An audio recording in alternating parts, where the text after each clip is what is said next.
I taught high school students of all ages for 3 days this week, and none of them said I was the best substitute teacher. But several of them said I was their favorite teacher, and I haven't taught them anything yet. Substitute Teachers Lounge.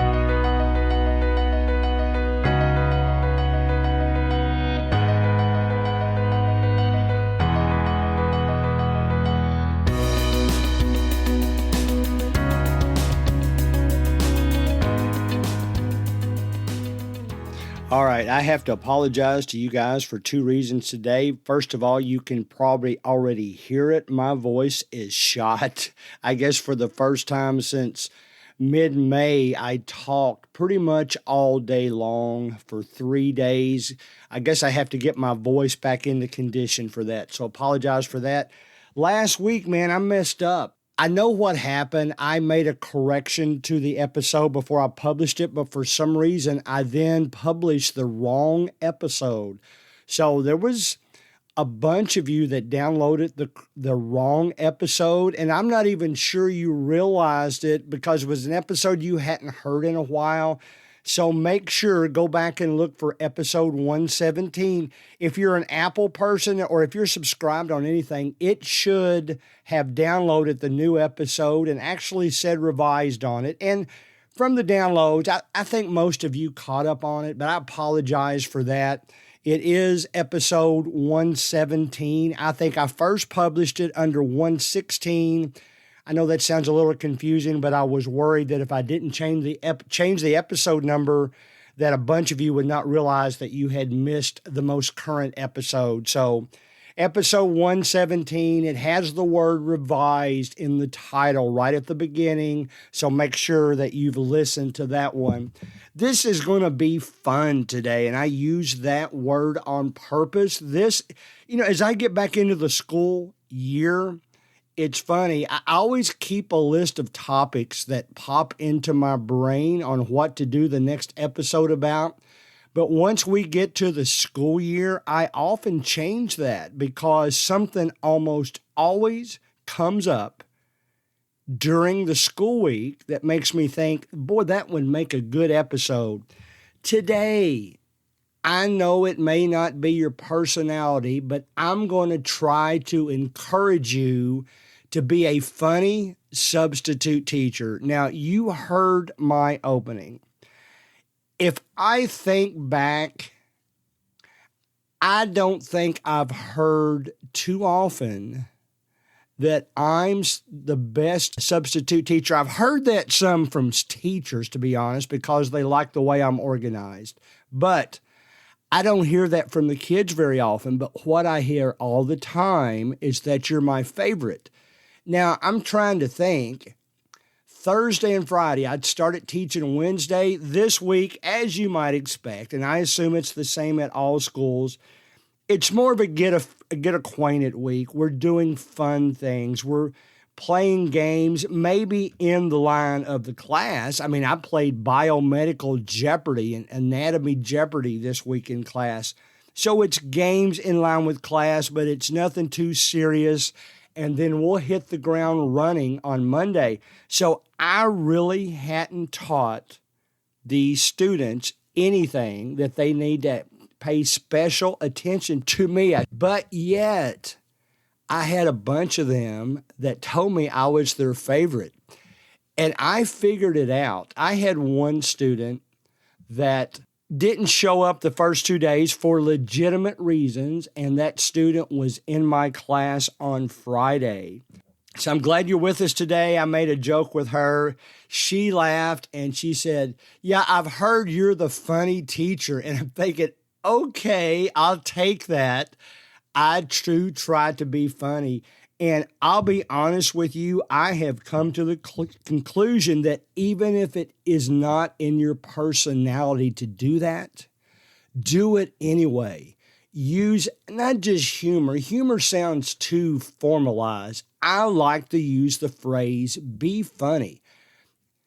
It's almost like entertaining. I mean, I only spend probably 5 minutes a class being funny, but it's items sprinkled in throughout the classroom. I'll tell you some of the things that made them laugh this week. And we still did our assignments. We will continue to do that. I always look for ways to interject fun and being funny into the classroom material. I'll give you some ideas. I'll tell you specifically how I did that this week. And guys, even if humor doesn't come naturally to you, doggone it, go out and buy a joke book. Personalize it, put names in it, make it your own. I've done so many goofy things in my life that most of the funny things I say are real. But I don't care. If you have to make them up just to be funny, that's not a lie. That's just creating an atmosphere where the students are comfortable. Laughter. I mean, I worked at a hospital. Positive attitudes, it's now documented, that helps the recovery process. So being funny is the way to go when I'm a substitute teacher. And I'll be honest, if you work on being funnier in your classroom, it is going to pay off. I'll give you for instance, I am a volleyball official. I'm sorry to mention that every week, but I do really love to do that. And some of the players in my classes, some of the players that I've had several times, and I know them well. So I know them well enough to just ask them a frank question. And I asked them this week, and I kind of knew what their answer would be, but I didn't expect them to answer it as quickly. I asked them, do you think I'm tougher on your team, referee your volleyball games? And they actually said yes immediately. And then they laughed, but they were telling the truth. And I reacted in this way. I said, I suspected you felt that way, and I don't do that consciously, but my subconscious might have tucked away somewhere that I'm always concerned about being impartial. And if people pick up that I've substituted in a lot of different places, so it's not as big a deal anymore. But if people pick up I've substituted at a school, I don't want them to think that I'm showing favoritism to that school. And they answered right away. They did think I was tougher on them. One of them actually said, I'm glad you are. I think it makes us try harder, or I shouldn't say try harder. I think they actually said it makes us try to improve ourselves, something along that lines. But at the same time, I think they enjoy having me as a teacher in their class because I make the class a class environment, a fun place to be in, and I hope they appreciate that. Even though they think I'm tougher on their team as a referee, I don't think I am, but I'm not going to say I'm not either. Even though they think that, they still like to have me in there as their teacher. And I think it's because I'm a bit of a goofball around the times that I'm teaching. Let me tell you some of the things I did this week to get to that point. First of all, I always semi-warn them that I have a sarcastic sense of humor. And I tell them that I will not joke with them in a way that will embarrass them because that's not my style. But since I am sarcastic, the better I get to know you, the more I will joke around with you. I'll give you for instance of that. I actually mentioned this week that I have a substitute teacher podcast. And I had already joked with them enough that they didn't really know whether I was telling the truth or not. Some of the students knew about the podcast, though. And one of them looked at the other one, and the other one nodded their head. Yes, he's telling the truth. So I looked at the person that nodded their head, and I said, are you making fun of me? And they said, no, not at all. They said, my parents listened to it, and I thought that was hilarious. The kids in the class actually laughed at that here I am, this old man. He's got a podcast for substitute teachers. It's fairly popular. You're listening to these words, so you have made it that way. I mentioned my book to them, Butterfly Swag. I had bought some copies and I handed out some to students. The way I did that is I asked them right at the beginning of the class, who in here really loves to read? And only a couple hands would go up in each class. And I said, would you do me a favor and read a book if I gave it to you? And they actually said, sure. And they said, well, cool then, because I wrote it. And they thought I was lying again. And then I showed them the book and they thought that was funny. They thought that was cool. And then all of them wanted to, a lot of them, I should say, maybe not all of them. A lot of them said, I want to read it too. Well, I gave it to the student that agreed to do it in the beginning. We had fun with that. I actually had a couple of students say they bought it. So that was pretty crazy. I purposely wrote it so that it's only a 2.5 hour read so that it would appeal to students as well as adults. And I said, some of your all stories are in here. I folded them into the process. So they thought that was cool. That was a way they could laugh at me.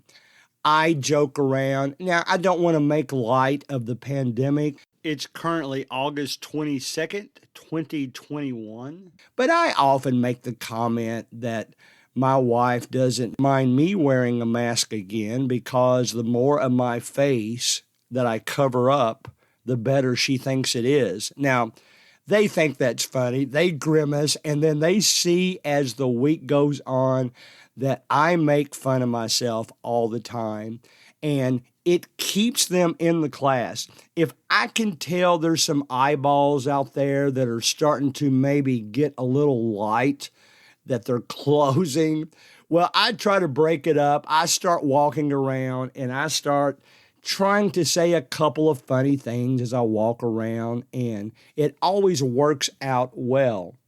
I tell you one line that I used this week. We were playing a game about the human anatomy that the regular teacher designed for the class, and I had already looked through it. I knew what was coming.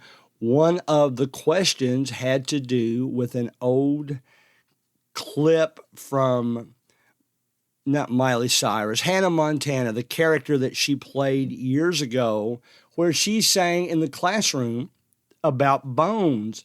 And the fun question was, and I'm glad I have this teacher. I am going to brag about her. I won't call her by name because I don't think that's proper. And I don't want to offend any other teachers, but I tell you what she's done that makes me think that if she's not the most organized teacher, and maybe the teacher that puts the most substitutes in a comfortable mood, I don't know who's out there, but she actually takes the time to post assignments into Google Classroom for each and every day that's coming up, and she schedules them at the time when the class starts. And she's got a baby at home.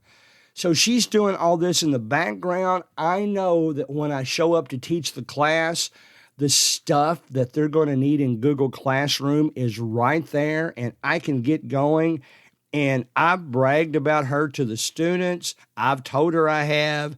I want the students to make sure I've been bragging about her, but my goodness, it's got to be one of the most organized teachers I've ever substituted for. So I'll be honest with you, it motivates me to present her material and to do the best job I possibly can. So I hope that's one of the reasons they keep calling me back. Now, that was a big digression from Hannah Montana, but the Hannah Montana song about bones, you can watch it. It's on YouTube everywhere, and any versions from the whole episode into a 2-minute clip.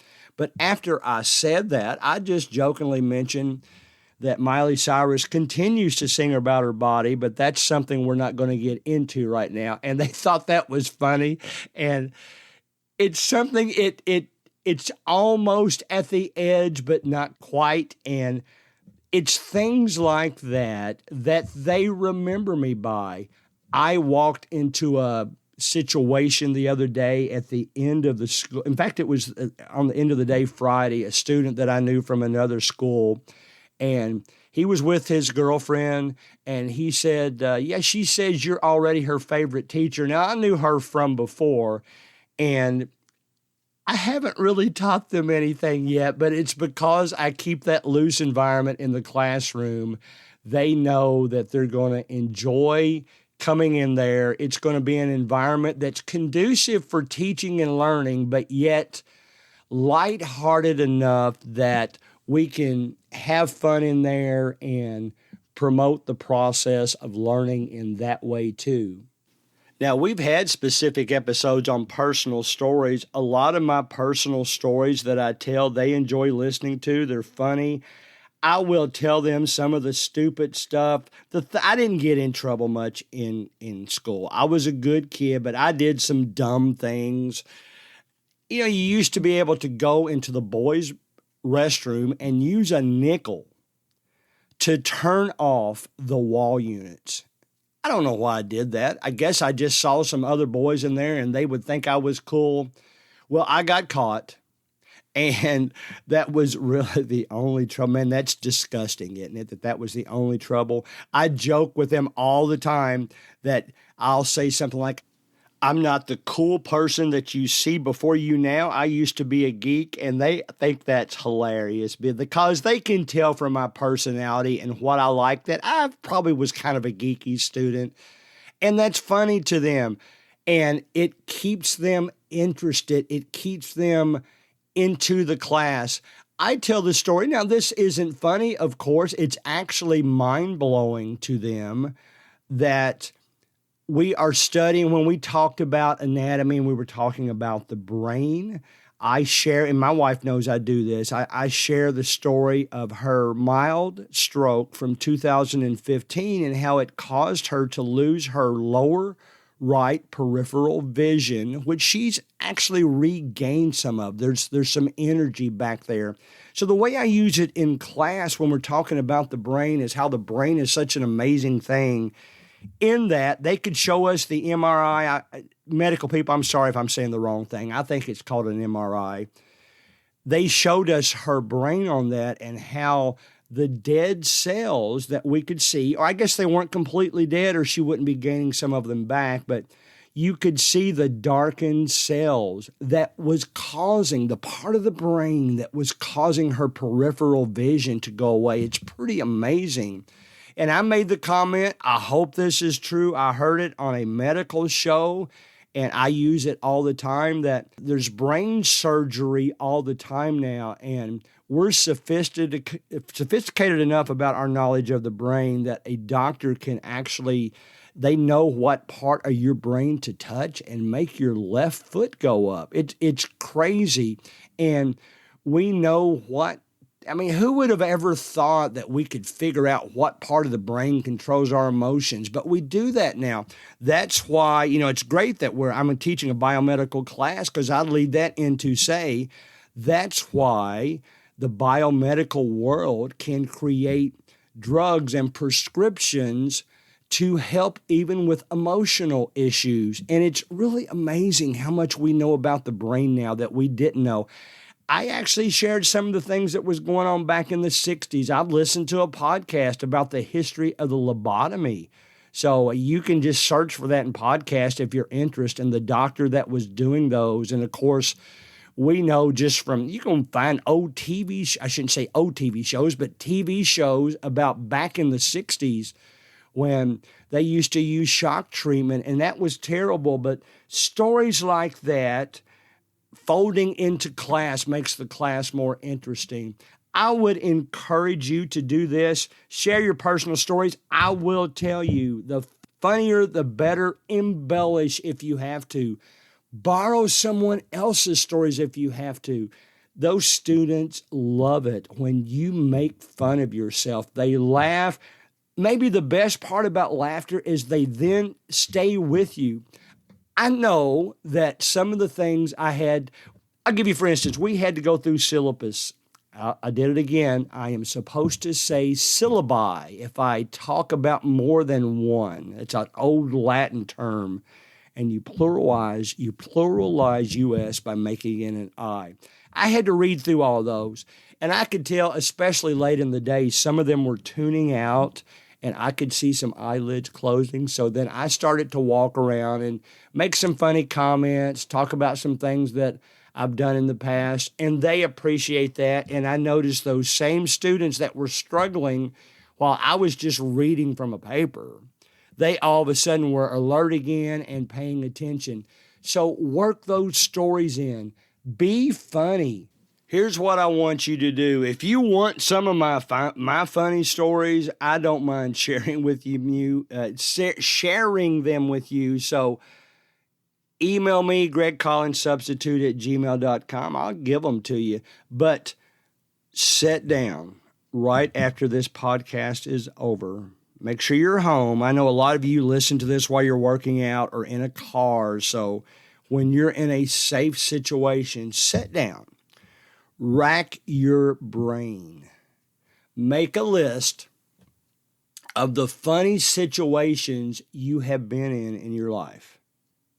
If it's not long enough, make a list of funny things that you know about from others. You can don't use their name, use a fictitious name, but tell stories about others. Tell things that is going to keep those kids laughing and alert and interested. Laughter will lead to alertness. Laughter will lead to learning. Make sure you do that. So make a list of all those funny stories. I would even, you could do it in an organized fashion. I joke with my class now, since one of the questions I always ask them early on is that guess at how many decades I've lived in. And some of them know that I'm in my 60s, but they will guess either 6 or 7. Well, it's actually 8 because I was born in 58, which was the end of that decade. And we're now in 2021, which is the beginning of that decade. And if you count them up, it's actually 8 decades. They remember that about me. And it's hilarious to share stories like that. Think of some funny stories about yourself. Make some up if you have to. It's a way to keep their thoughts interested. It's a way for them to think you're funny, but yet you will assist in the learning process and make sure they learn what they're supposed to do. I will brag on my kids. I hope some of them are listening to this. I have the luxury for the first time ever teaching for a couple of months in a career pathway class, a class where they take class 1 year, class 2 the next year, and class 3 the next year because they are interested in the biomedical pathway.